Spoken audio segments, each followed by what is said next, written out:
Hello, everybody. Welcome back to E20 Zone TV. It's Tuesday. The sun is shining, and the rumours of transfers are floating around like no fire. Do you know what I'm saying? Hope you're all good in the world and wherever you are. I hope everything's going well for you there. Right, let's get into it. Let's get into this, man. Harry Maguire, deal off. Not happening by West Ham, by all accounts. West Ham have had enough of basically waiting around for Harry Maguire to sort out his pay, like sort of severance pay, I think it is. And for me, I look at it like why has it taken so long? Like, do you know what I'm saying? I think West Ham are doing the right thing here by pulling away and might speed it up. I'm not saying the deal is completely dead. I'm not going to say that, but I think West Ham can't hang about for players. They really can't. They can't hang about for players who basically are stalling in a way, and it could jeopardise the team. So, am I happy about it? A little bit, There's rumours floating around about other players. Jonathan Tah, Bella Kocha at Southampton is another player that who's getting a lot of mention.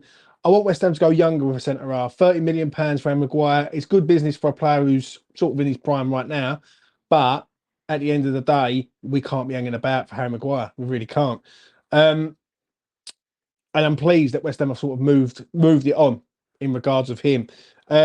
Hopefully, in the coming days, we're going to see another signing through the door, centre half, and whoever that is, then great. But for me, Harry Maguire, I thought for £30 million was a good deal. I'll be honest. Like for 30 mil, you got England international there, right? I think any higher than that, then basically, you know, it was just too much money, especially for what he's done so far in Manchester United's top in recent times. So we move on to other targets in regards of that. Let's move on to this man, Santiago Gimenez. If you don't know who he is, then go and have a look at the Feyenoord 22-year-old Mexican striker who was born in Argentina. I see something last night, and little rumours were coming out last night about a striker that West Ham was linked with. So I done a little bit of research. I see the player's name. I thought, you know what, I'm up tonight. I'm not doing no spaces. I'm not doing nothing on YouTube. I'm gonna have a look, have a little scout about. Decent little player, 22 years old. He's come from Mexico. Speaks very, very good English. I'll be honest. I listened to an interview he done, and yeah, there's actually a clip of him and Alvarez going one-on-one in a game, Ajax against Feyenoord. And Alvarez was like as a centre half, I think, and basically he was literally being very, very powerful, getting past Alvarez. I think this geezer's a talent. I really do. But, like, it could be nothing, or it could be something. You just don't know.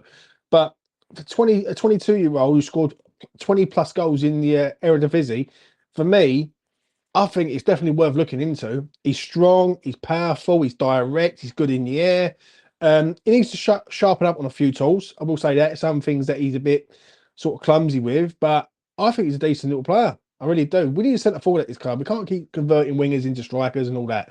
That's one thing I will say. And for me, Santiago Gimenez, that man, if he ends up becoming a West Ham player, I'll be quite pleased with that.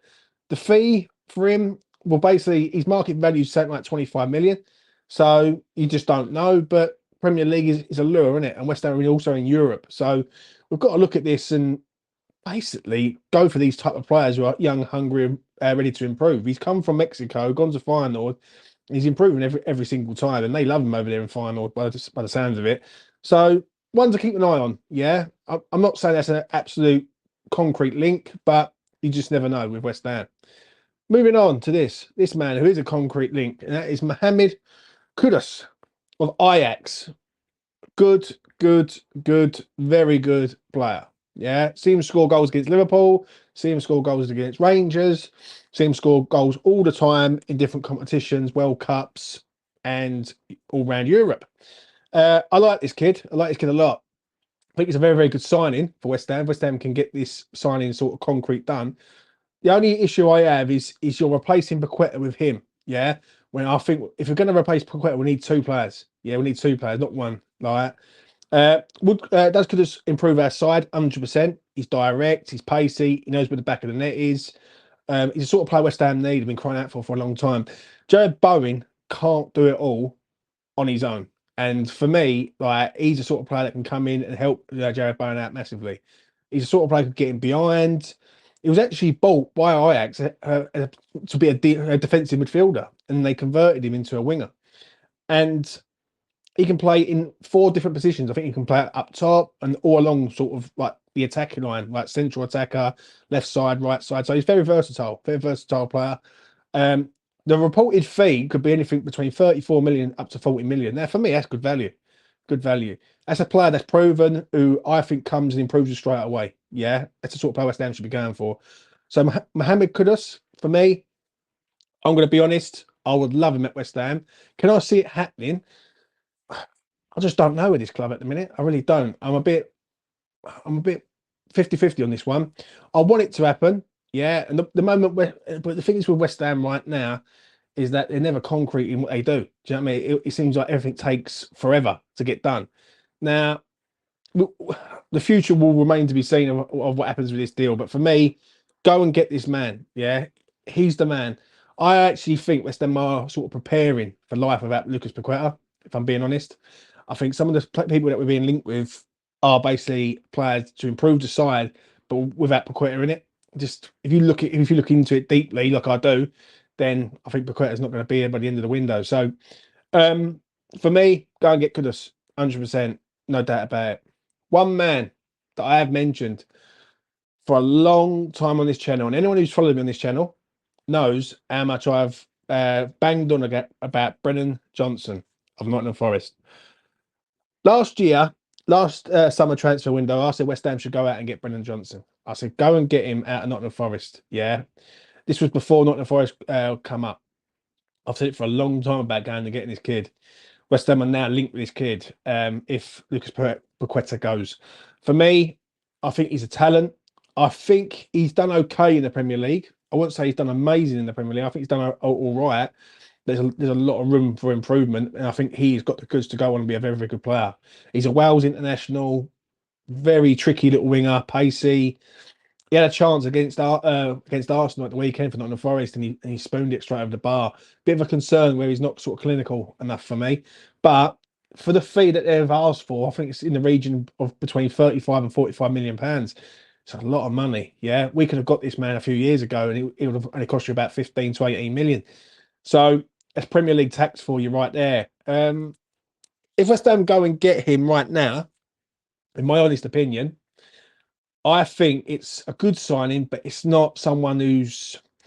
I think that's a sign for the future rather than right now. Do you know what I'm saying? I think he's decent player, Brennan Johnson, right?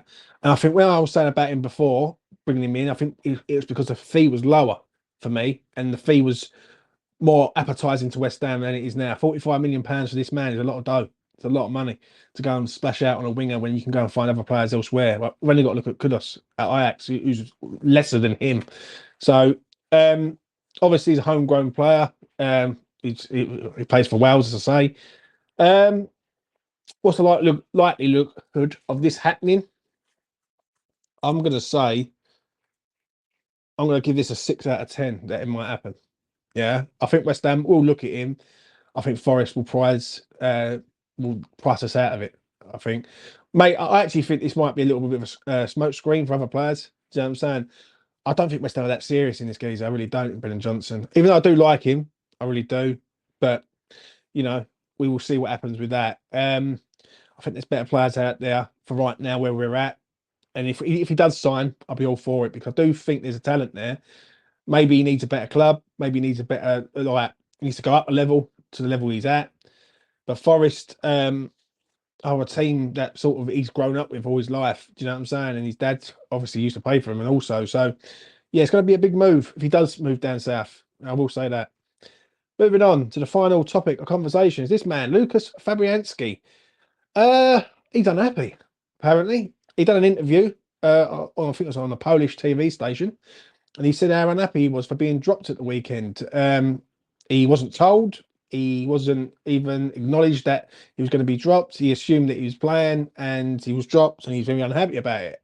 Now, how do I sort of assess this with Lucas Fabianski? I'm going to be honest. Lucas Fabianski was very, very good in pre-season. Very good, extremely good. And when Areola was in the starting lineup on Saturday against Bournemouth, I was quite shocked, if I'm being honest, because I thought, you know what, Fab's done really, really well. But if an agreement's been in place that sort of is Ariola's going to have to do a year out, and then Fab is going to have to be the second choice. Which, let's be honest, if you're going into this season and you was looking at this a week ago, you would have turned around and said, well, probably Ariola's going to start because there must be an agreement in place. Do you know what I'm saying? I don't understand it from Fab, how angry he sort of got about it. It's being disappointed, don't get me wrong, but don't air it on national TV. That's one thing I will say. But he has done well. He has done well. So that's a tricky situation to be in for Moyes. I will say that.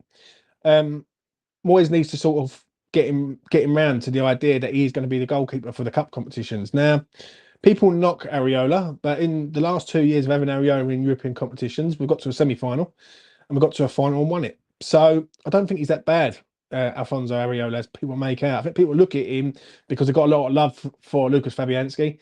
And for me, I get it. But the love of players, I think, has got to stop at West Ham. I think we're getting a bit too sentimental in regards of player loyalty. I've learnt my lesson with Declan Rice. I've learnt my lesson with players over the years. And my attitude is now they're just employees. They work for West Ham. Do you know what I'm saying? You can like a player, but let's not go over the top with a player. Do you know what I mean? If Lucas Fabianski's not happy and he doesn't like it, he can leave. Do you know what I'm saying? He's 38 years old. He's been a good servant to West Ham, but do I want a 38-year-old goalkeeper in goal for West Ham United in the coming season? No, I don't. I want a younger, fresher, more athletic goalkeeper than him. So it's no disrespect to Fabianski, and he's been a good servant, as I say, but sometimes in life, all good things do have to come to an end. And you know, I think Fab's time at West Ham might be coming towards an end. I don't want him to leave. I'd like him to stay another season. But would not surprise me if Fabianski looks for a move where he can go and get first team football somewhere else.